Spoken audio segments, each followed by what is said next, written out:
Hola, ¿qué tal amigos? Muy buenas tardes. Bienvenidos a un show más del Cabaret del jueves 12 de junio 2025. Hoy quédese conmigo a charlar.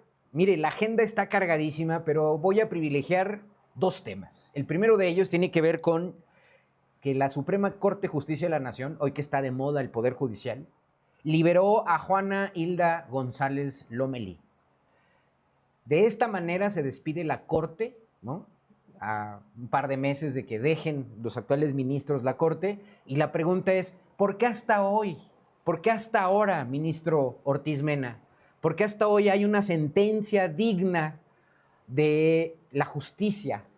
19 años después, claro, también hay que entenderlo, ¿no? Torturada, abusada, acusada de algo, de un crimen que no cometió y desnudando una fabricación que a todas luces se generó desde los gobiernos de Felipe Calderón y el gobierno de Genaro García Luna, hoy, por cierto, preso en Estados Unidos.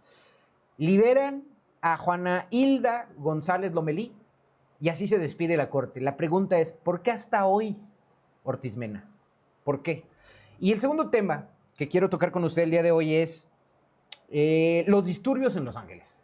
Obviamente hay un tema de profundo arraigo histórico, una herencia histórica que tenemos y una lucha política, social, económica que tenemos en esa región del mundo. Y estos disturbios de Los Ángeles ponen de manifiesto un gran dilema de Claudia Sheinbaum para enfrentar la presión y la tensión a la que está siendo sujeta por parte de Donald Trump y el gobierno de Donald Trump. Quédese conmigo. Mi nombre es Leonardo Álvarez, esto es El Cabaret y comenzamos.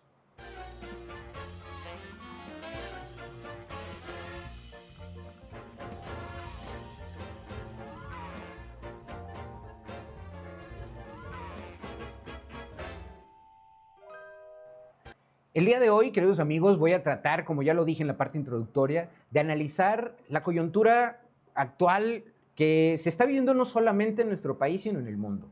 Por principio de cuentas, con el tema del próximo presidente ministro de la Corte, de la Suprema Corte en México, que es de origen mixteco y que se ha usado esta comparación, analogía con Benito Juárez. La propia presidenta Claudia Sheinbaum usó esa analogía tratando de, con un simbolismo muy fuerte, compararlo con Benito Juárez, un indígena que llega a ser gobernador de Oaxaca, pero luego presidente de la Suprema Corte y luego presidente de la Nación.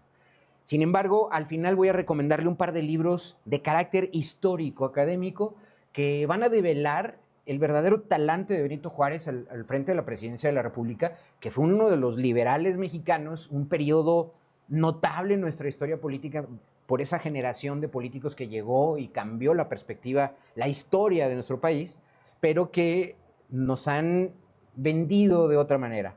Eventualmente es un periodo histórico que hay que estudiar y al margen de ello, el simbolismo poderoso que usó Claudio Sheinbaum al equipararlo al actual o al próximo presidente de la Suprema Corte de Justicia, pues es interesante. Pero esa es una parte. La otra lo voy a hilar con lo que acaba de suceder con la actual Suprema Corte, que ya se va. Increíblemente, con el tema de que liberan a una acusada de una fabricación de un delito de las dimensiones del caso Wallace. Usted sabe de quién hablo. Pero bueno, al margen de eso voy a hablar de ese tema y obviamente de los disturbios en Los Ángeles. Pero mire, vamos a empezar el cabaret como ya es una costumbre, con crítica y sorna política a partir de los moneros. Y le pediría a mi equipo que comenzáramos con las caricaturas del día de hoy. Y hoy quiero comenzar, y usted véalo ahí en sus pantallas, el primer cartón tiene que ver justamente con Miranda Wallace. ¿Sí? Este caso que no ha sido aclarado, se venía este juicio, se venía una decisión en la corte muy controvertida y de pronto murió.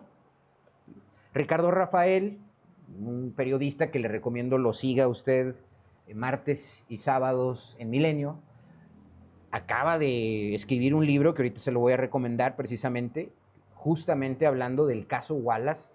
Él fue un perseguido político desde las altas esferas del poder, desde Genaro García Luna, Felipe Calderón, la Corte, la Fiscalía General de la República, es todo un entramado que no se entendería a Miranda Wallace sin el papel que tuvo para fabricar un delito de las dimensiones del secuestro de su propio hijo. Ahí está, Leña al fuego en el infierno, cartón de Monero Hernández, y el golpe brutal que recibió el caso Wallace, que desnuda una fabricación complejísima y una fabricación en donde todas las autoridades en su momento fueron cómplices. Ahí está, Leña al fuego en el infierno, de Monero Hernández en la jornada por el caso Wallace. Y el cartón que sigue es de Waldo Matus en el Universal, también admiradísimo Waldo Matus, se llama Falsa Bandera.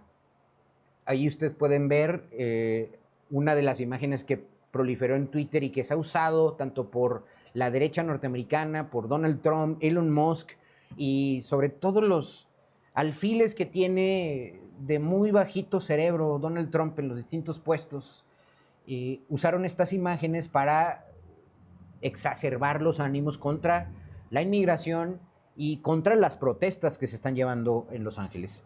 Y enarbolan la bandera de la insurrección. Los han llamado insurrectos y utilizan estas frases, estas adjetivaciones, justamente para poder actuar contra los insurrectos de manera policial.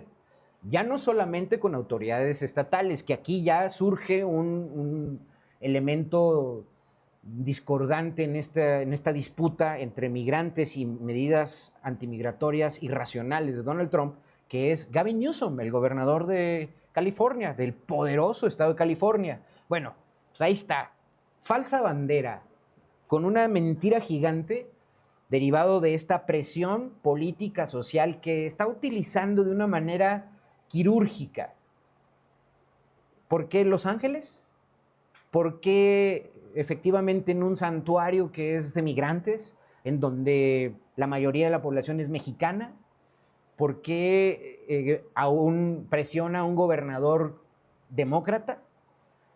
Justamente Donald Trump utiliza estas banderas derivado de los acontecimientos que en lo político y económico se le han venido encima. El pleito con Elon Musk, la caída de las bolsas, el repunte de la inflación, Jerome Powell desde la Reserva Federal de los bancos, el Banco de Bancos estadounidense que no baja la tasa de interés, crisis, digamos, en el mediano plazo recesiva en Estados Unidos, la industria automotriz detrás de Donald Trump, el tema de los aranceles al acero y el aluminio, que no solamente le pega a China, México, Canadá, sus principales socios, sino al mundo entero y a los europeos.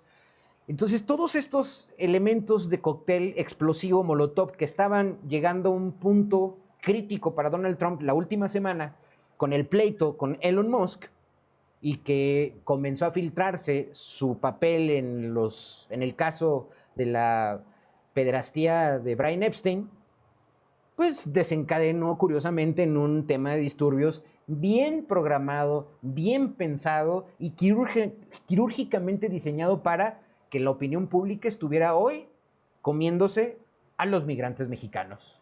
Ahí está, cartonazo, falsa bandera de Waldo Matus en el Universal, llamando a la insurrección para utilizar la fuerza pública. Cartón número 3, bueno, este no es un cartón, permítame decirlo, es una nota que tiene que ver con el caso Wallace. Es un periodista que también le recomiendo seguir, me encanta, escribe en El País, escribe en Milenio y en Animal Político.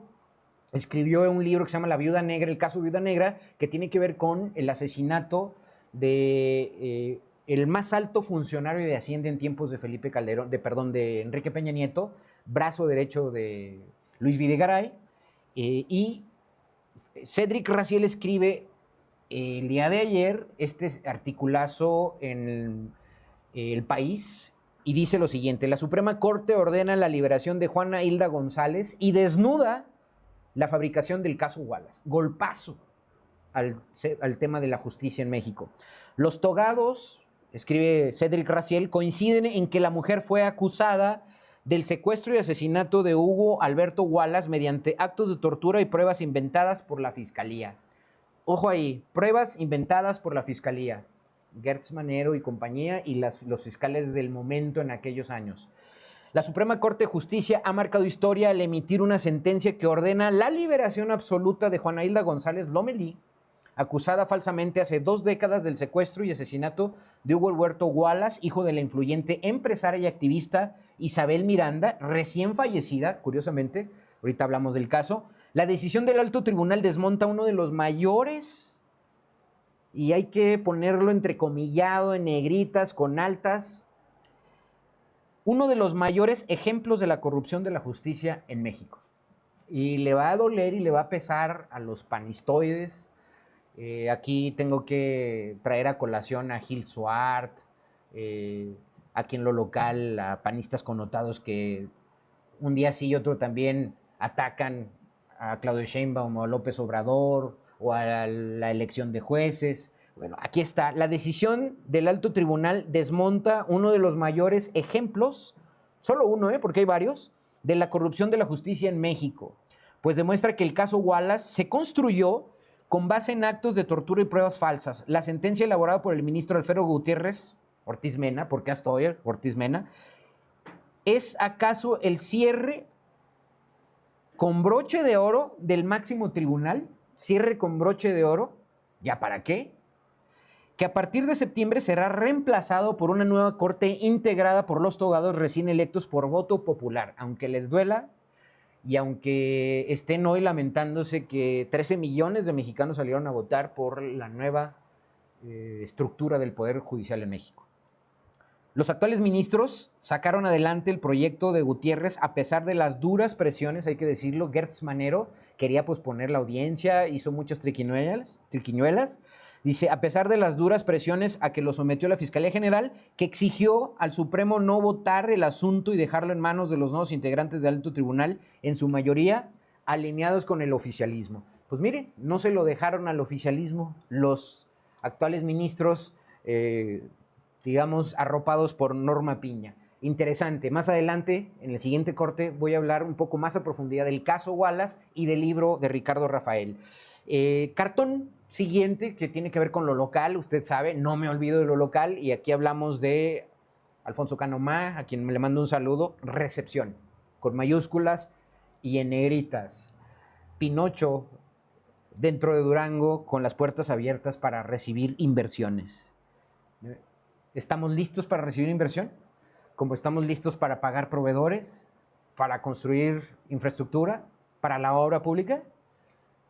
Hay un Pinocho ahí, y lamentablemente una serie de gastos superfluos en cosas que no se necesitan en Durango, en anuncios que son falsos, son falsedades, en generación de empleos que no llegan y en un dispendio de recursos en una estructura de gobierno que ya va a cumplir 3 años y que me parece que no ha podido darnos cuenta de un buen ejercicio político, jurídico, económico y social de lo que es el presupuesto del gobierno en Durango. 47,000 millones de pesos en el año 2025, que una buena parte, con todos los 10,600 millones de deuda que tiene el actual gobierno de Esteban Villegas, pues se lo han despilfarrado en 2 años electorales, que déjeme decirle que su ufán de haber ganado, haya sido como haya sido, y mire usted lo que ha sucedido en la realidad. Estamos esperando las inversiones que con tanto bombo y platillo fueron anunciadas. Cartón número que sigue, que también tiene que ver con Alfonso Canomá y lo que estamos festejando. Y en realidad yo lo pondría ahí entre signos de pregunta, de interrogación. ¿Algo que festejar, Esteban Villegas? ¿Algo que festejar? ¿Festejar, Gober? ¿Sí? Bueno, al menos no entregó la plaza a Morena, ¿no? Sí, con sus manitas así enfundaditas en sus bolsillos y con su maletín de inversiones. Aquí me gustaría hacer un breve paréntesis y pedirle a mi equipo que candil de la calle y oscuridad en su casa. Vea la cara de Esteban ante una pregunta de Adela Micha, que también le encanta, le tuvo que contestar a Andy. Andy sacó su video, por cierto, hay que reclamarle y recriminarle que qué mal gusto del video de Andy. Andrés Manuel López Beltrán, que no quiere que le llamen Andy, por su pésimo papel. Bueno, pues el Gober también tenía que hacer su video y tenía que salir en una entrevista con Adela Micha. Adelante con el clip. Y se dice que en Durango hay una familia, los Cabrera Sarabia, que llevan operando ahí desde hace muchos años. Pues existen, Adelia. ¿Quién es esta familia? Pues son nombrados así como son nombrados otras familias que... Ahí está, ahí lo tiene usted. Una familia como cualquiera en Durango, ¿no? Simple, ¿no?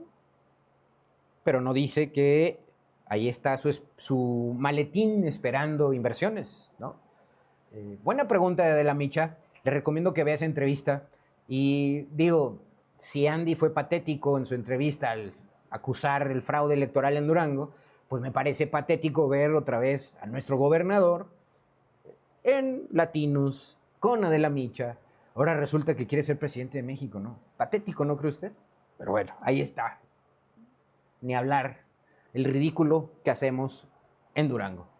Y mire usted, para terminar con broche de oro este primer segmento que tiene que ver con la sorna política y la crítica del momento, se reveló por el Instituto Mexicano de la Competitividad del IMCO en esta semana el nivel de competitividad de Durango, que si bien es cierto global en todos los indicadores, ocupamos de las 32 entidades, siempre oscilamos a la mitad del camino, ¿no? Entre 18 y 20 promedio. Pero a mí me llama la atención la gráfica y pediría a mi equipo que la ponga, la expanda lo más posible para que usted la pueda apreciar. Y Durango, uno de los indicadores en donde deberíamos estar haciendo más énfasis, poniendo las baterías del presupuesto, que es la infraestructura, la obra pública, la inversión de capital fijo, como se dice en el argot económico, pues Durango ocupa el lugar 29 de 32, solo por encima de Guerrero, Oaxaca y Chiapas. ¿Sí? Y la obra pública APA, lugar 29 de 32, y así va a dar sus ridículas declaraciones Esteban Villegas con Adela Micha y con Lorete Mola. Con estos ridículos resultados, ¿quiere ser presidente de México? Digo, estamos para el chiste y para llorar, ¿no cree usted? Pero bueno, ahí está.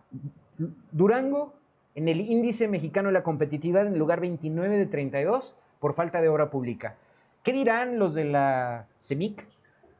Los ingenieros, los constructores, los proveedores que no tienen obra pública en Durango, a los que no se les paga, y que del 100% del presupuesto en Durango, en promedio, invertimos el 6%.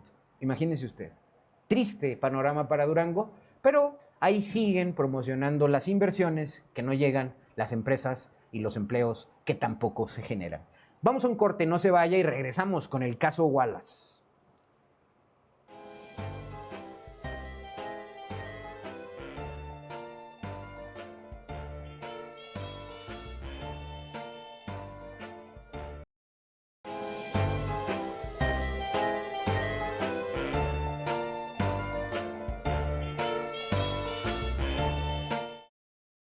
Queridos amigos, y mire, como le había anunciado, y mire, hoy debo de informarle, no estoy en vivo, es un programa que grabé hace un par de horas, normalmente salimos a las 7 en punto los jueves, tuvimos un pequeño inconveniente que resarcir a esta hora y el programa es grabado, sin embargo vamos a estar pendientes de las redes y agradezco que nos esté sintonizando.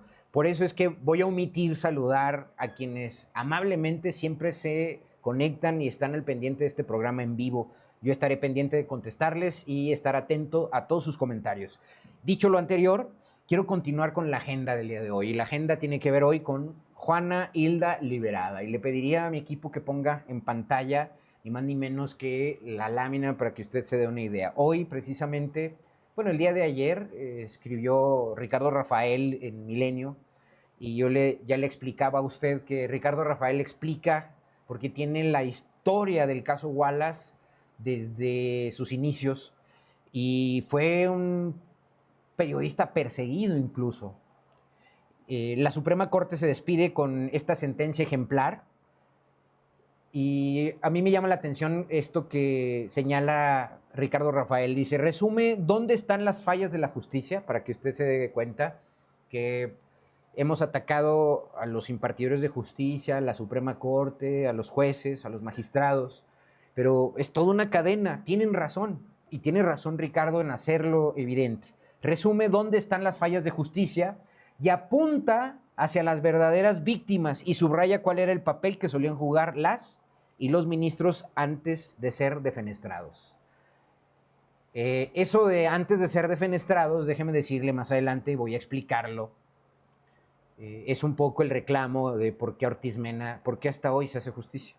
¿Qué impedía que se hiciera justicia en el caso Miranda Wallace? ¿O qué impedía que se hiciera justicia en el caso de Genaro García Luna y las enormes, grandes cantidades de víctimas que había y de denuncias en su contra?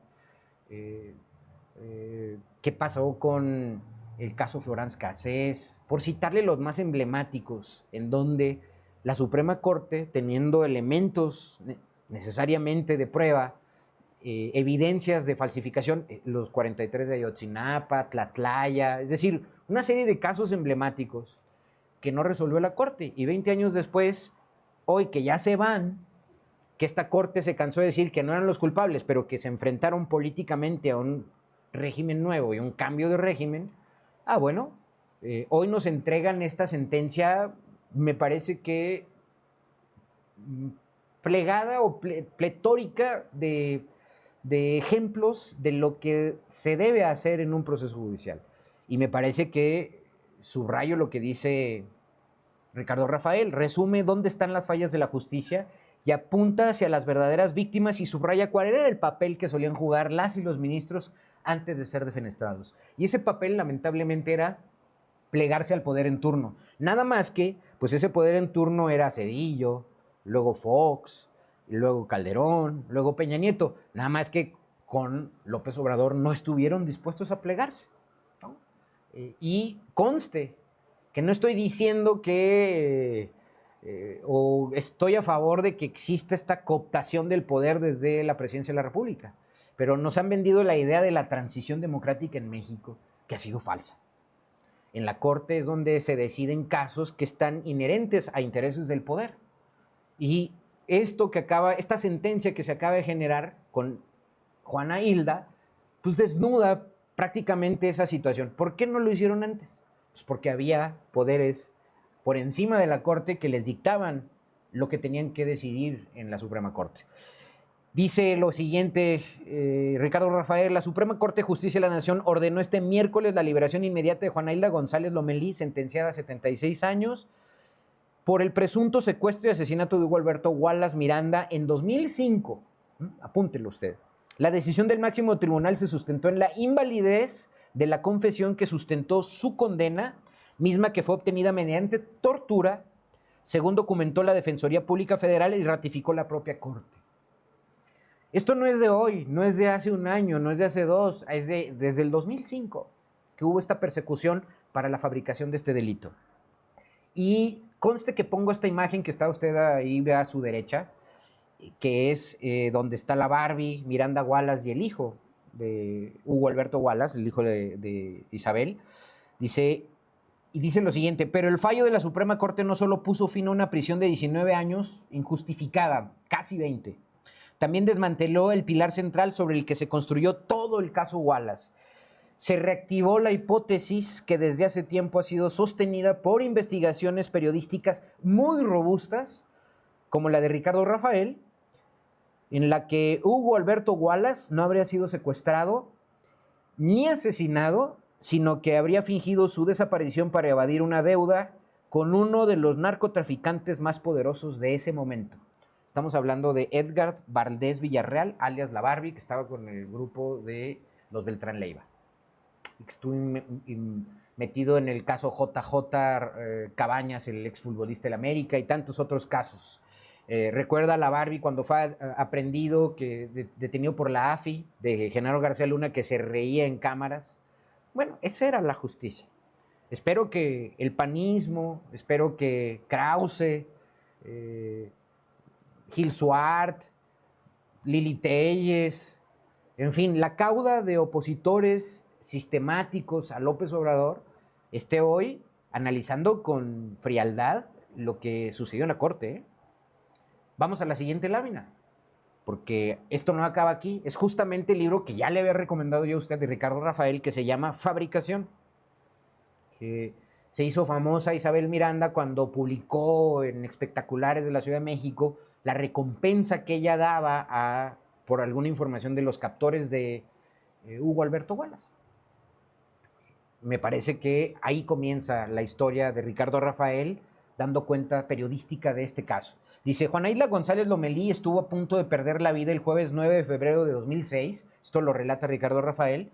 Viajaba en un vehículo de la entonces Agencia Federal de Investigaciones, la AFI, cuando fue embestida por una camioneta que ella describe como de panadero.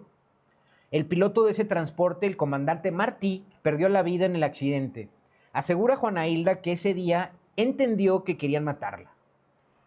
Horas antes, los funcionarios de la Procuraduría, aquel entonces, habían obtenido de ella una declaración autoinculpatoria y, por tanto, ya no la necesitaban. Torturada psicológicamente, confesó haber participado en el supuesto secuestro de Hugo Alberto León Miranda, alias Wallace Miranda. Con ello, su participación en este caso se volvió irrelevante. Si lograban eliminarla, como a todos los testigos, ¿no?, los autores de la fabricación de un crimen que nunca sucedió podrían utilizar su confesión sin que ella les estorbara intentando desmentirla. Esto lo escribe en un artículo de Milenio el día de hoy, jueves 12 de junio. Puede usted leerlo. Y termino esta lámina con esta análisis que hace Ricardo Rafael. Dice, han transcurrido 19 años desde aquel episodio y ayer por fin Juana Hilda logró que se hiciera justicia. La Suprema Corte de Justicia de la Nación desechó esa confesión porque fue obtenida mediante tortura. Menudo entuerto que tiene hoy el fiscal Gertz Manero y las fiscalías, antes procuradurías, para que se den una idea de lo podrido que está el sistema de justicia en México. Y vayámonos a las policías estatales, los ministerios públicos, las fiscalías, que realmente ahí es donde está el problema, pero tuvo que llegar López Obrador, tuvo que pedir el plan A, plan B, plan C, tuvo que refrendarse la continuidad de la 4T con Claudia Sheinbaum, hoy presidenta de México, para que la Corte fuera reformada ante el último bastión que tenía la oposición, la derecha y el panismo, que además, fíjense, déjenme decirles que está infiltradísimo de gentes de Wallace. Es más, la ministra hoy, Herrerías, que quedó dentro de los 9 que conforman hoy la Suprema Corte de Justicia de la Nación, que va a tomar posesión el 1 de septiembre, Herrerías es parte de esta línea vinculante con Miranda Wallace, Norma Piña y compañía con Genaro García Luna. No nos distraigamos en eso y tampoco digamos que la elección que hoy tenemos en nuestras manos por voto popular de los jueces fue un fracaso. Porque ahí está también un elemento, Herrerías, una de las ministras que va a quedar en la Suprema Corte de Justicia de la Nación, como un elemento que tiene una cuerda vinculante muy directa con este caso. En este contexto, yo le recomiendo, ahorita que este libro está candente y que esta resolución está generando un parteaguas en el sistema de justicia de nuestro país, fíjese usted, la Corte que sale no le dejó ese pendiente a los nuevos ministros. La pregunta es ¿por qué hasta hoy? Más adelante voy a explicarle mi posición de por qué estoy a favor de la elección popular de jueces en un momento histórico como el que estamos viviendo hoy en el 2025. No es la primera vez que hay una elección de jueces en México, dado que nuestra historia política es una copia de, por un lado, leyes francesas, la Constitución francesa, la Constitución norteamericana, una mezcla de ambas, y a partir de que empezamos a crecer como país y nación, como los Estados Unidos mexicanos, a partir de 1824, la primera Constitución, me parece que ahí viene este difícil tránsito de nuestro país hacia una república federal. Pero bueno, ese ya sería asunto de otro programa. Por lo pronto, vamos a un corte. Lo dejo con esa recomendación de este libro de Ricardo Rafael que se llama Fabricación, y estemos pendientes de lo que sigue en el caso Miranda Wallace, porque la sentencia libera a Juana Hilda, pero deja puntualmente abiertas las puertas hacia todos los demás implicados que todavía están presos y que también como Juana Hilda fueron torturados para obtener sus declaraciones. Vamos a una pausa y regresamos.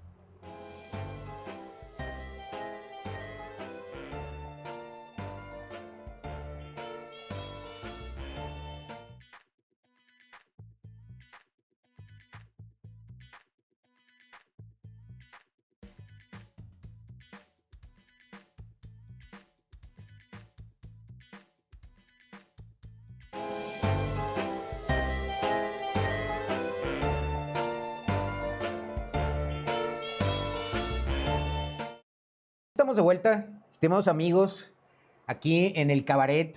Insisto, este programa fue grabado 2 horas antes de las 7. Dispénseme hoy que no esté en contacto directo con ustedes para contestar sus mensajes, pero desde aquí le mando un gran saludo por el apoyo a Natalia, a Carolina, a Emanuel, a Mario Uribe, a Cayetano Silva, mi hermano Chiva, a Ricardo Alberto Reyes, a todos ustedes que siempre están por ahí apoyándome, Marilena Plantillas, a todos, les mando un saludo y desde aquí mi agradecimiento. Estaré pendiente en el momento en que esté llevándose a cabo la transmisión para conectarme y agradecerles personalmente. Pero mire, continúo con los temas del día de hoy, que tiene que ver, ahora quiero iniciar esta transición a este tema de los disturbios en Los Ángeles. Primero que nada, tenemos que estar conscientes de la presión imperialista y de este nuevo discurso hegemónico geopolítico mundial. Quiero que esté consciente que los últimos 40 años vivimos un mundo de integración económica en donde los bloques económicos, el europeo, Comunidad Económica Europea, el Mercosur en Sudamérica, los BRICS, ¿no? Los países del tercer mundo más desarrollados, Rusia, China, India, Brasil, inclusive ahí México figurando, los Asia-Pacífico, los tigres asiáticos. Es decir, en los últimos 35, 40 años, a partir de la era Reagan, nuestro mundo cambió para buscar integracionismo. Y entonces se dio la globalización económica, la apertura comercial, el tema de abrir nuestras fronteras y abrir nuestros países al libre comercio sin barreras arancelarias, sin impuestos y sin ninguna regulación. Bueno, como todo ciclo en el mundo, en la vida, hay ciclos que ya cumplen un objetivo y cambian. Me parece que llevamos, desde mi perspectiva, a partir del 2010, para mi gusto, después de la crisis de Lehman Brothers 2008-2009, el mundo comenzó a cambiar y comenzaron a llegar, hay gente que lo llama de una manera denostativa, los populismos de derecha o de izquierda, figuras políticas que no son políticos, a veces son figuras empresariales que surgen y luego se apoderan de un partido o el partido se apodera de ellas para llegar al poder, y hay disrupción política y social. A veces son figuras insiders de un sistema, pero que venían de un sistema tradicional y que irrumpen en la escena política para también ser disruptivos. Le pongo el ejemplo de Macron en Francia, los partidos tradicionales rotos, y Macron llegó como una fuerza de centro incluso. Giorgia Meloni en Italia, ultraderecha, la ultraderecha nazista en Alemania, después de Angela Merkel, que llegan los de izquierda, centro izquierda, pero que hoy los nazistas, ultrafascistas, están teniendo fuerza. ¿Qué le puedo decir de España? España ha tenido crisis constitucionales en donde no ha podido tener un gobierno de mayorías, el Partido Socialista Obrero Español caído, el Partido Popular caído, y surgen figuras como Podemos, ¿no? Bastante disruptivos de izquierda radical. ¿Qué le puedo decir de Bolsonaro en Brasil? Como la respuesta al Partido del Trabajo de Lula. O en Argentina, ¿no? Los bandazos que hemos dado de los Fernández, de los Kirchner, que por cierto Cristina ha sido sentenciada a prisión, Macri y la derecha conservadora, hasta llegar a lo que hoy tenemos con un Javier Milei, de una ultraderecha muy familiarizada con Donald Trump, Verástegui en México, ¿sí me explico? Entonces hoy, después de 40 años en que nos dominó la integración económica, la globalización, el comercio libre, etcétera, estamos viendo disrupciones en todo el orbe, no nos vamos a escapar, y yo creo que la pandemia radicalizó más todas esas posiciones, y hoy vemos ultranacionalismos, en donde se condena a los extranjeros, se condena, se busca el proteccionismo, se busca impedir que entren productos de exportación de otros países o importación, se busca limitar la producción extranjera dentro de tus países, es decir, lo contrario en los últimos 40 años. Y la expresión que ahorita estamos viviendo de esa situación es Trump y los ultrarricos que lo pusieron en el poder, avasallando el Partido Republicano.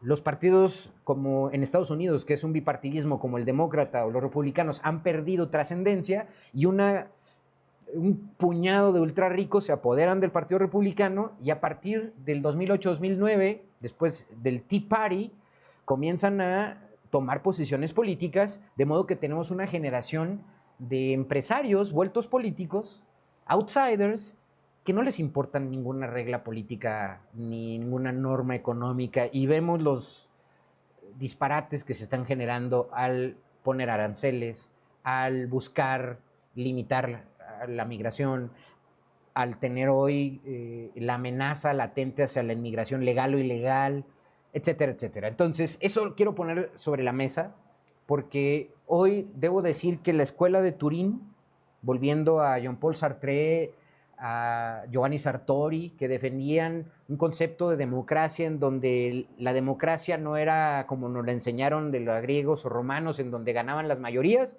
y aplastaban a las minorías. Sartori, Sartre llegaron a acuñar un concepto de democracia en el cual el que ganaba tenía que acordar con las minorías y repartir el poder. Bueno, pues hoy estamos en una efervescencia geopolítica radical, o de ultraderecha o de ultraizquierda, en donde se ha perdido el centro. Bueno, pido que nos pongan la primera lámina de este segmento, y tiene que ver con la guerra de las banderas y la agenda transaccional de Donald Trump y de Estados Unidos y de estos ultrarricos que están viendo con una visión imperialista nuevamente al país más poderoso, o uno de los todavía más poderosos del mundo, que es Estados Unidos. La agenda de Trump está muy clara: usar el caso de protesta de migrantes legales e ilegales y de grupos radicales profesionales de la violencia para atacar a las fuerzas de seguridad. Aquí hay que ver también el pleito político que hay entre demócratas y republicanos, la figura de Gavin Newsom, el gobernador de California, como ya un elemento que le puede hacer frente a Donald Trump. Y no desdeñemos que California es una de las economías más poderosas del mundo, no de Estados Unidos, del mundo. California es un poderoso estado que por eso es que está siendo atacado de la manera en que está haciéndolo Donald Trump. El escenario geopolítico México-Estados Unidos está dominado de principio a fin por el ánimo rijoso de Trump, pero prefigurado o prefigurando una reorganización de la hegemonía interna y geopolítica de Washington. Acuérdense que Trump tiró a la vieja clase política de Washington, encumbrada y atacada en figuras como Bill y Hillary Clinton, el propio Barack Obama o Joe Biden. Él no quería a los viejos políticos de Washington y destruyó esa generación, digamos.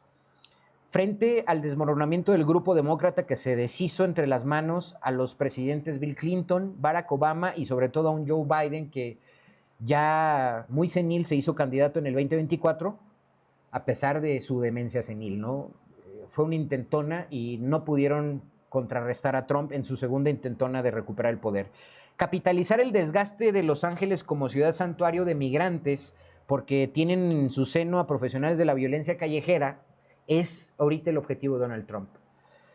Imponer el orden a través de la militarización de la Guardia Nacional y ahora con Marines, con actitudes que no se veían desde las protestas del 67 contra la guerra de Vietnam y del 92 contra el caso de Rodney King, Black Matters, los movimientos de protesta más fuertes y radicales en Estados Unidos. No lo podemos negar y no podemos quitarlos, hay que poner énfasis en eso. Se dieron en Los Ángeles y en San Francisco, California. Hablo de la comunidad LGTBIQ+, hablo de minorías afroamericanas, asiáticas, chinos, japoneses. ¿Sí me explico? Después de la Segunda Guerra Mundial, y hoy no podemos dejar de lado el tema de los mexicanos en Los Ángeles.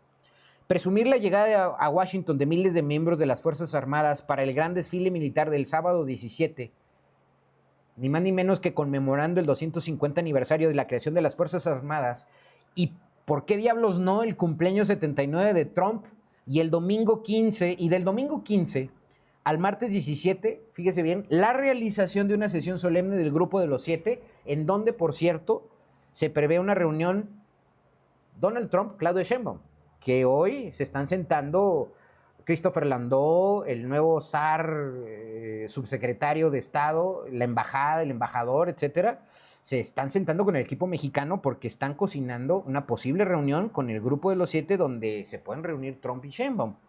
La primera desde que los dos fueron electos mandatarios, la primera reunión física, ¿no? Nadie, y aquí tengo que ponerlo muy claro, nadie de la oposición, ni Krause, ni Lili Telles, ni López Dóriga, ni Loret de Mola, ni Broso, ya no digamos los panistoides de siempre, nadie de la oposición en México ve militarización en Los Ángeles o a un dictador como presidente de Estados Unidos. ¿No se le hace raro?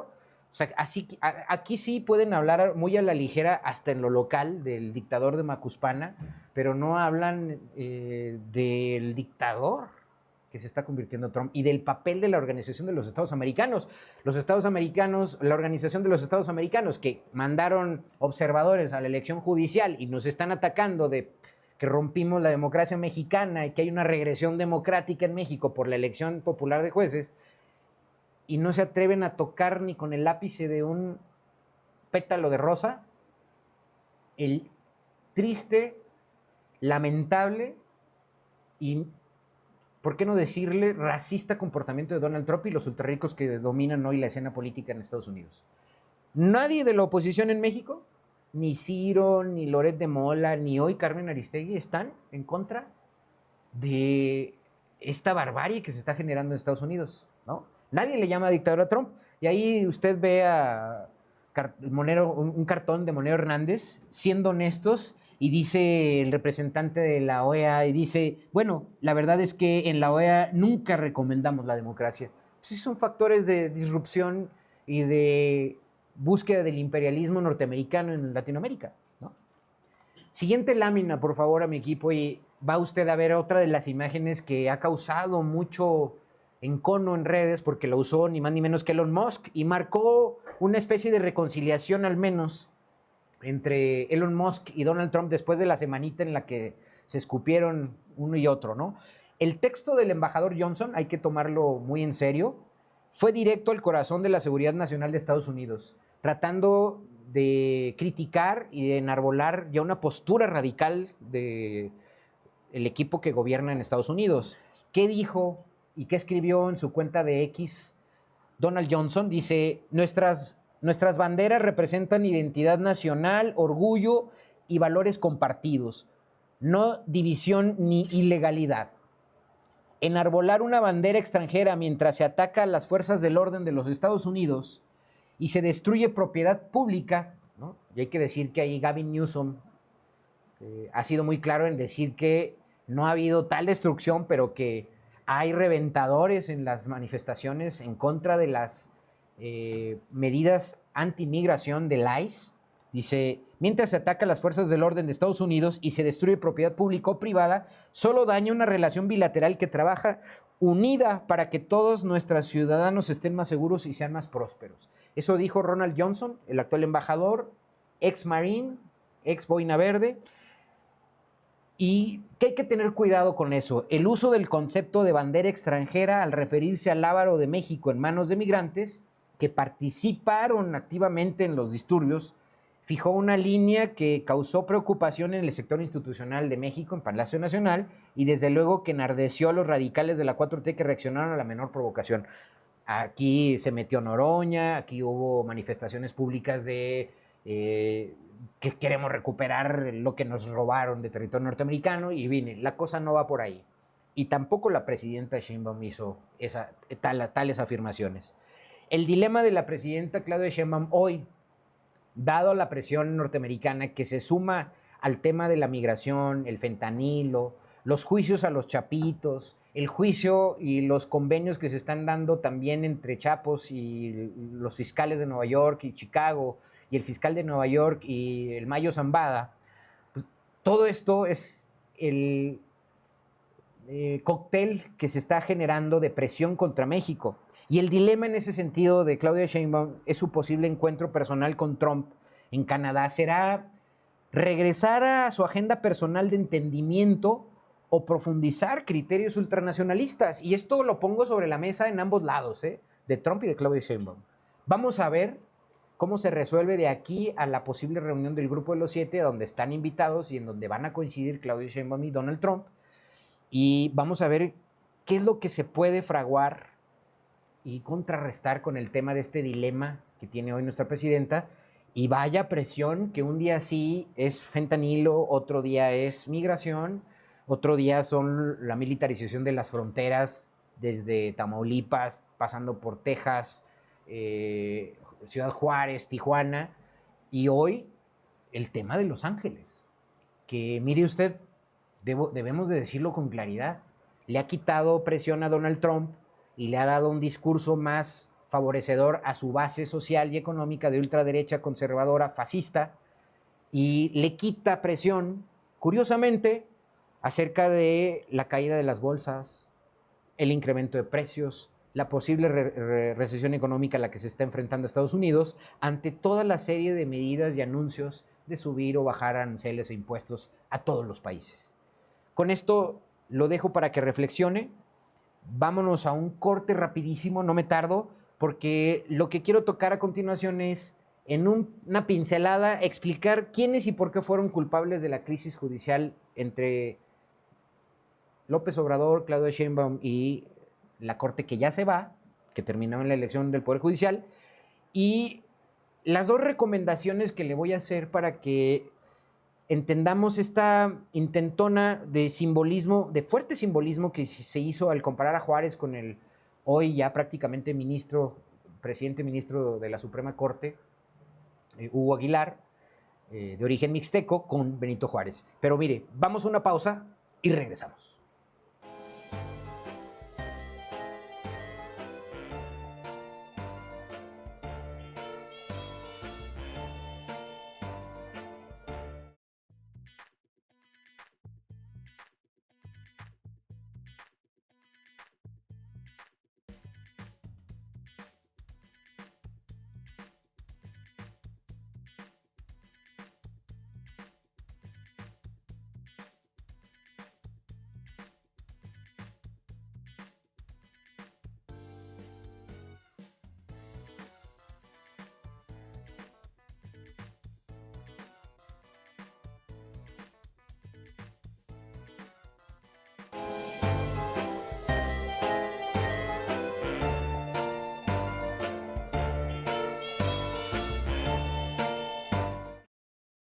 Estamos de vuelta, estimados amigos del Cabaret, hoy, este jueves 12 de junio 2025.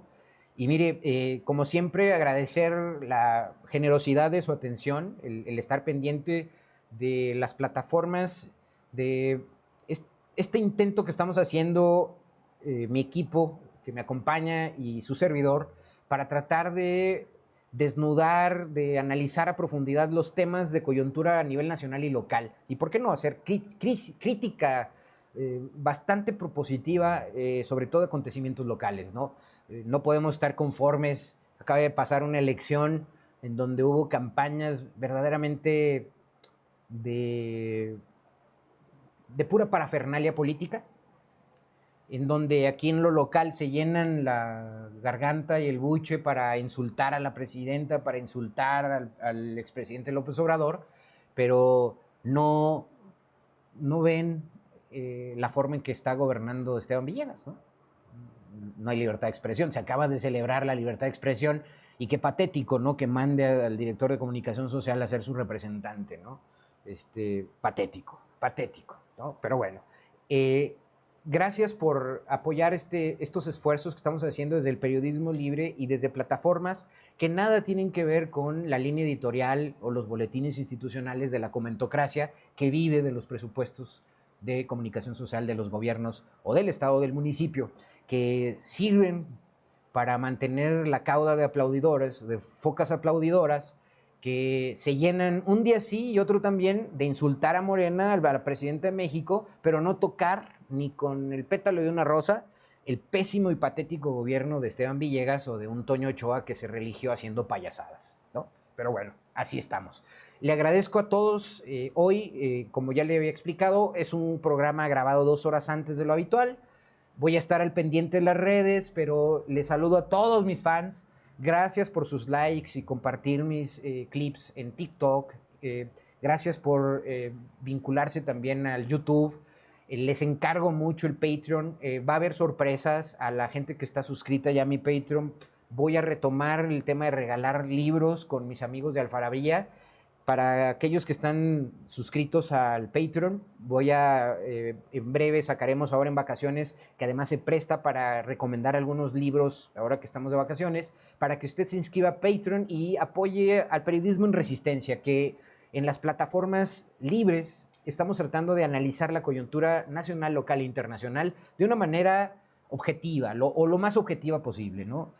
No tengo la verdad absoluta, pero sí la capacidad de, desde mi perspectiva, tratando de quitarle el sesgo político, vincularle un poco al académico, de por qué estamos viviendo las situaciones en geopolíticas en el mundo de presión y por qué las decisiones de gobierno están hoy afectándonos en la cuestión económica, política y social, y por qué esto está cambiando, ¿no? Pero mire, agradezco a todos y voy a estar pendiente de sus mensajes y contestándoles a las 7 que hoy se esté transmitiendo este programa, que, insisto, lo grabamos un par de horas antes. Pero mire, quedé pendiente de explicarles, es propicio lo que quiero abordar con la siguiente lámina, porque quiero explicar quiénes y por qué fueron culpables de la crisis judicial del Poder Ejecutivo, sobre todo a partir de que en 2018 ganó López Obrador, y que a la postre, con el refrendo en 2024 de Claudia Sheinbaum como presidenta, como segundo piso de la 4T, se propició la reforma judicial. Y con esto quiero poner de manifiesto que, se acaba de hacer una elección judicial que igual y si nos vamos 3, 4 años antes, no se debería de haber llevado a cabo. Si el Poder Judicial hubiera cedido y hubiera formado parte del nuevo régimen en construcción en el cual se está convirtiendo la 4T. Y quiero que entienda que este es un proceso que comenzó en el 18, pero que no sabemos cuándo va a terminar. La transición que nos vendieron los Krause, los Aguilar Camín, los Lorenzos Córdobas, etcétera, etcétera, estos teóricos de la transición itis y de la comentocracia mexicana que hoy dice que ya estamos en una dictadura, que nuestra democracia se cayó porque hubo elección judicial de jueces, hubo elección popular de jueces, pues me parece que están equivocados. Todo este es un proceso. La transición que nos vendieron como la transición democrática en México, algunos la pusieron en el 88 con el golpe que dio Salinas al ganarle a Cuauhtémoc Cárdenas y quemar las boletas después y hacer un fraude electoral, que luego se repitió en 2006 con López Obrador, digan lo que digan, que luego atestiguamos las campañas sucias por sacarlo de la jugada política, jurídica y mediáticamente. Hay los estudiosos de a de veras ponen la transición en el 68. Desde mi perspectiva, debemos irnos más atrás. Hay gente que la pone en la reforma política de Reyes Heroles en el 1977, cuando López Portillo y Echeverría se dieron cuenta de que fue patético elegir a López Portillo como presidente siendo candidato único, ¿no?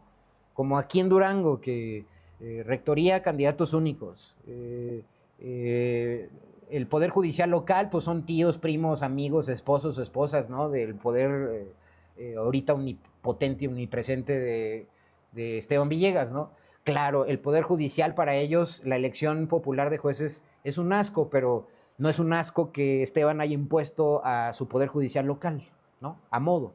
Bueno, ¿por qué y quiénes fueron los culpables de que esta ruptura se diera? Bueno, ahí pido la pantalla, por favor, y solamente quiero recordárselos porque hoy están hablando de que, insisto, ya se perdió la democracia en México y vamos a entrar en una dictadura, pero quiero que ustedes analicen con calma y si la pueden expandir para que usted la vea. Usted puede ver ahí a la ministra presidenta, todavía en funciones, que ya se va, Norma Piña Hernández y Javier Lainez Potisek, en primer lugar arriba, a su izquierda. Ellos fueron de Enrique Peña Nieto y de Castillejos. Fueron afines e impuestos o llegaron a esa posición por él. Por supuesto que su lealtad estaba con ellos. Los ministros luego, el segundo bloque, son de Felipe Calderón Hinojosa, ¿no? Luis María Aguilar Morales, Jorge Pardo Rebolledo, Alfredo Gutiérrez Ortiz Mena y Alberto Pérez Dayán. Ellos fueron seleccionados y con un dedito el Congreso y la mayoría del PRI-PAN, haciendo cuotas, fueron elegidos por Felipe Calderón y Genaro García Luna. Según el expresidente Nicolás Sarkozy, el verdadero jefe de Estado en México en la época de Felipe Calderón era Genaro García Luna, que hoy está preso en Estados Unidos por narcotraficante. O sea, que no se les olvide de dónde venimos.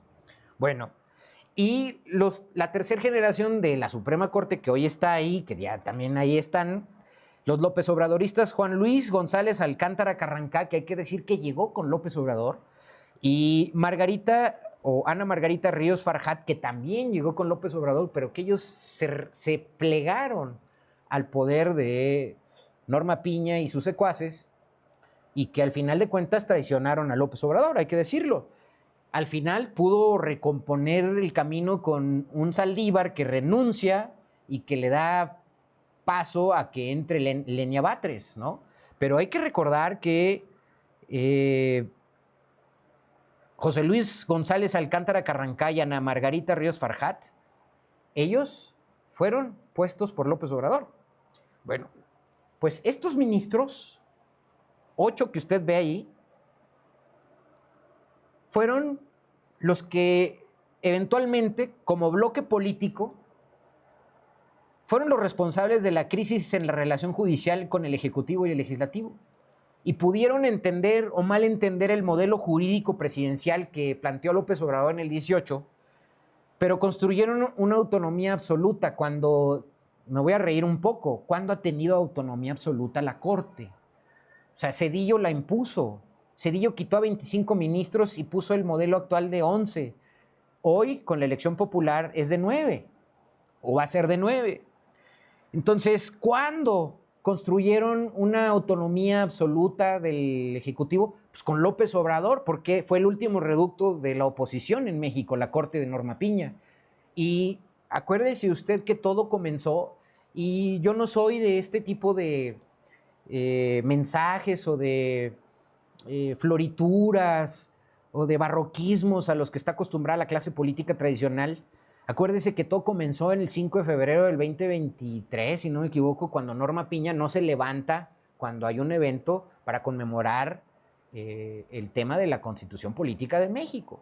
Y Norma Piña no se levanta en el acto y ahí comienza, digamos, el pleito entre López Obrador y Norma Piña, que luego es los amparos, la oposición a sus reformas, el tema del plan A, el plan B, el plan C, todo eso la Corte se lo tumbó a López Obrador. Y ahí es donde comienza este pleito. Entonces, entendieron mal el modelo jurídico presidencial y además construyeron una autonomía absoluta de la Corte que antes se movía en territorio de acuerdos y entendimientos que evitaran confrontaciones. Inclusive, en periodo de Saldívar como presidente, pueden criticar que se llamaba con López Obrador y que era su ministro de confianza, pero jamás Saldívar, jamás, y pueden, ahí está todo, ahí hubo, la Corte se opuso a la revocación de mandato, se opuso a la ley eléctrica, se opuso a la reforma CFE, a Pemex, se opuso al glifosato, hubo amparos al Tren Maya, hubo amparos al AIFA, etcétera, etcétera. Nadie puede acusar que en época de Saldívar como presidente de la Corte operó a favor de López Obrador. Y en cambio, cuando sale Saldívar, que incluso se intentó reelegir, acuérdense, hubo ese coqueteo que no prosperó, Llega Norma Piña y comienza este golpeteo político del reducto de la ultraderecha conservadora y del panismo conservador para estar golpeteando políticamente a López Obrador. Bueno, jugaron con fuego, jugaron a la política y perdieron. Bueno, a lo largo del conflicto que comenzó con la inclusión del periodo del ministro presidente Arturo Saldívar Lelo de la Rea en diciembre de 2022, acuérdense que él terminó su mandato, el bloque de los ministros duros se colocó en un rumbo de colisión y choque de trenes con el Ejecutivo. El problema fue la falta de pericia política de Norma Piña y todos ellos, de los ministros de la toga y el birrete, porque tomaron decisiones por sí mismos y no establecieron algún tipo de interrelación institucional política que en todos lados se da con los partidos de oposición, que hubieran podido canalizar las inquietudes e inconformidades a los mecanismos institucionales que tuvieran efectos en el replanteamiento de las iniciativas presidenciales. Yo creo que si ahorita hacemos un análisis del plan A que lanzó López Obrador para reformar el INE y el tema de las cámaras, yo creo que no hubiera tenido Morena la sobrerepresentación a la que fue objeto después de la elección del 24 y los cambios constitucionales que les dio esa mayoría legislativa, que fue aprobada desde 1994-95 con las reformas de Zedillo. Bueno, no quisieron hacer ninguna reforma, se confrontaron con el Poder Ejecutivo y usted tiene hoy que se van a ir el 1 de septiembre. ¿Con qué cierro con esta lámina? Que no se nos olvide, la ministra presidenta Norma Piña Hernández y Javier Lainez Potisek eran afines a Enrique Peña Nieto. Para los que hoy dicen que la Corte está supeditada a López Obrador, los ministros Luis María Aguilar Morales, Jorge Pardo Rebolledo, Alfredo Gutiérrez Ortiz Mena y Alberto Pérez Dayán eran afines a Felipe Calderón. Y casos como el de Miranda Wallace o el de Florence Cassés no pasaban a ser justicia. Y los López Obradoristas, Juan Luis González, Alcántara Carrancá y Ana Margarita Ríos Farjat, que llegaron con López Obrador, lo traicionaron y se acoplaron al poder de los ministros de Peña Nieto y de Felipe Calderón. En este contexto, quiero que entiendan hoy por qué políticamente dimos un viraje y necesariamente la 4T, que es un cambio de régimen, un proceso de cambio de régimen que no se da en 6 años, no sabemos cuándo va a terminar, pero es un proceso. Me parece que tenemos que entenderlo como tal, en donde ganó no una escuela tecnocrática, no ganó el modelo liberalismo económico ultranza de Milton Friedman, ya quedó atrás Ronald Reagan, ya quedó atrás la integración económica y las 0 barreras a la regulación del comercio.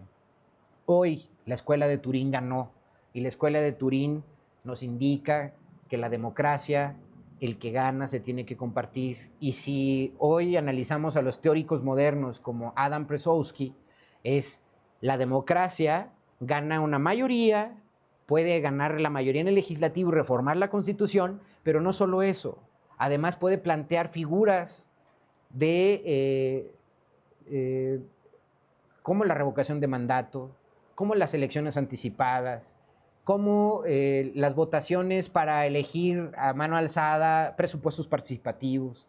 Todo eso hoy se contempla en las normas de las democracias modernas y me parece que lo están tomando como a juego o se lo tomaron como a juego a López Obrador. Y desde que yo tengo memoria, desde el año 2006, en el proyecto alternativo de Nación, López Obrador planteó que de ganar las elecciones iba a cambiar de régimen y el cambiar de régimen era volver a tener un régimen de Estado en donde la regulación y el poder del Estado iba a ser más preponderante que en el modelo del neoliberalismo, punto. El hecho es que ganó la elección en el 18, se refrendó en el 2024 y hoy, a través de un proceso legislativo legal ganado en las urnas, se reformó la Constitución y hay elección popular de jueces y ministros. Así de sencillo. Ahora bien, le voy a explicar y le voy a dejar de tarea 2 libros que quiero poner en la pantalla y si los puede expandir mi equipo. Se los recomiendo ahora en vacaciones. Debo confesar que leí un artículo muy bueno que le recomiendo de Carlos Ramírez en Indicador Político y los recomienda. Este par de libros, híjole, van a ser mi panacea ahora en vacaciones. Juárez, indígena, autor de Segunda Conquista Indígena. No se nos puede olvidar. La argumentación política que le da la bienvenida al próximo presidente de la Suprema Corte de Justicia de la Nación. El abogado mixteca Óscar Aguilar Ortiz, que hay que reconocer que fue una sorpresa y que para todos los que decían que ya estaba la elección dada, pactada y bla, bla, bla, pues fue una sorpresa y para mi gusto positiva, porque le quita parafernalia, le quita barroquismo, le quita este cartel de la toga y el birrete que estaba acostumbrado a estar coqueteando con el poder político y económico. Hoy le da un cariz totalmente distinto. Y bienvenido sea Óscar Aguilar Ortiz, mixteco. Pero debo decirle que se quiere montar esta elección o este resultado sobre la imagen y fama pública de Benito Juárez, también indígena, que además fue gobernador de Oaxaca, fue presidente de la Corte y además presidente de México. Y fue, digamos, el prócer al que se le adjudica liderar esta cauda de brillantes mentes que gobernaron a finales del siglo XIX en México y que fueron los que produjeron las leyes de reforma, la desamortización de la iglesia, las leyes en donde hubo el Estado laico, que a ellos se lo debemos de agradecer. Por eso es que no tenemos golpes militares en el siglo XX como Uruguay, Argentina, Brasil, Chile, Colombia o en otras latitudes. Pues porque hubo esta separación iglesia-estado. Eso se lo debemos a Juárez y a los masones que acompañaron a Juárez, con estas ideas ilustradas de racionalismo combinadas con el tema político. Bueno, pero ¿qué le recomiendo a usted? No se quiere reconocer ni revisar el hecho histórico de que Juárez en realidad no fue un presidente que que acompañó a los indígenas, que abrazó la causa indígena, que la protegió. En realidad es lo contrario. Y claro, está la figura del cuento que nos cuentan siempre en la historia de que cuidaba sus ovejas, las del tío, y que huyó y estudió, se superó y fue un gran abogado y jurista. Bueno, claro, lo es. Pero en realidad, Juárez no se quiere reconocer ni revisar el hecho histórico de que Juárez aplastó a las comunidades indígenas para construir la organización del poder criollo en Oaxaca, y obviamente esa misma visión la tuvo al construir el poder político en México con las leyes de reforma. Cuando desamortizó los bienes de la Iglesia Católica, ¿quién cree que compró esos bienes? Pues los criollos, los ricos.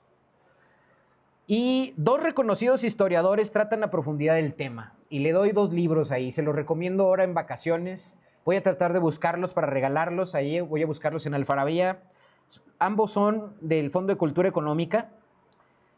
Y el primer libro es de Nancy M. Farris, La sociedad maya bajo el dominio colonial, la empresa colectiva de la supervivencia. Es de Alianza Editorial de 1984. Búsquelo. Habla de... A ver, las sociedades indígenas eran verticales, dictatoriales, ¿no?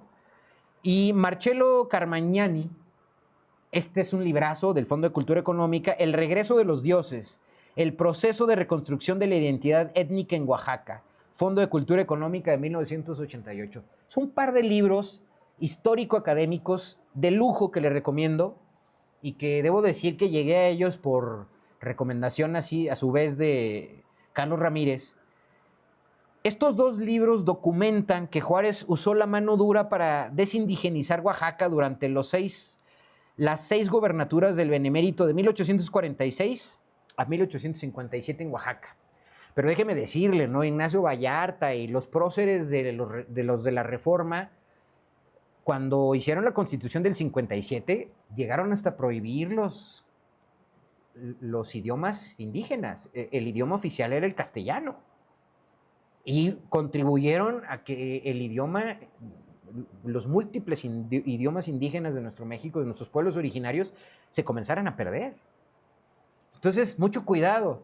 Creo que la historia que nos han contado del Benemérito de las Américas, esta historia rosa de que de indígena se supera, estudia y llega a ser un gran jurista y llega a ser gobernador y luego presidente de México, pasa por unos lapsos en donde él se encargó de usar la fuerza del Estado Y para memoria, recuerden que luego su más acérrimo rival fue Porfirio Díaz, que lo combatió, y que Porfirio Díaz, siendo indio también, oaxaqueño, impuso la ley de los militares para gobernar 30 años el país. Entonces, solo eso quiero dejarle de lado para que tampoco se idealice a un Juárez que la verdad fue cosa seria, pacificaron el país, fue una generación seria.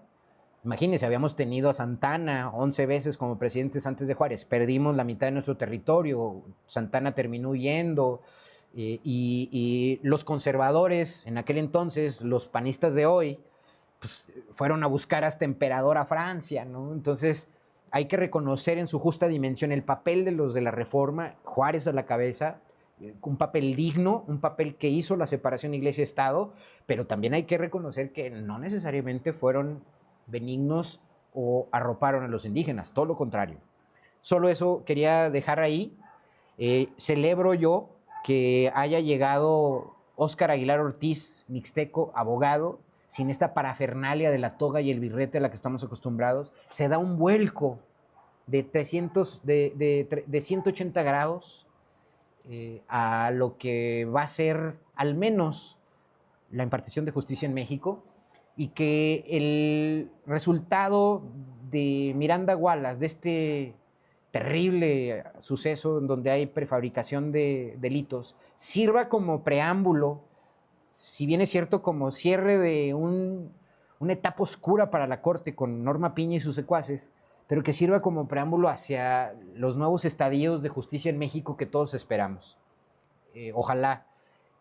Yo nada más vuelvo a reiterar que la elección judicial en México se dio por un error político de quienes encabezaron la Corte de una manera conservadora, sin entender el cambio de régimen en el cual estamos en un proceso que no sabemos cuánto va a durar, 5 años, 2 años, 3 años más, no. Es un proceso de cambio de régimen que es como el proceso que comenzó en México en los 80s y que culminó con el Tratado de Libre Comercio y la transición que dimos de PRI a PAN en el 2000, por ejemplo, ¿no?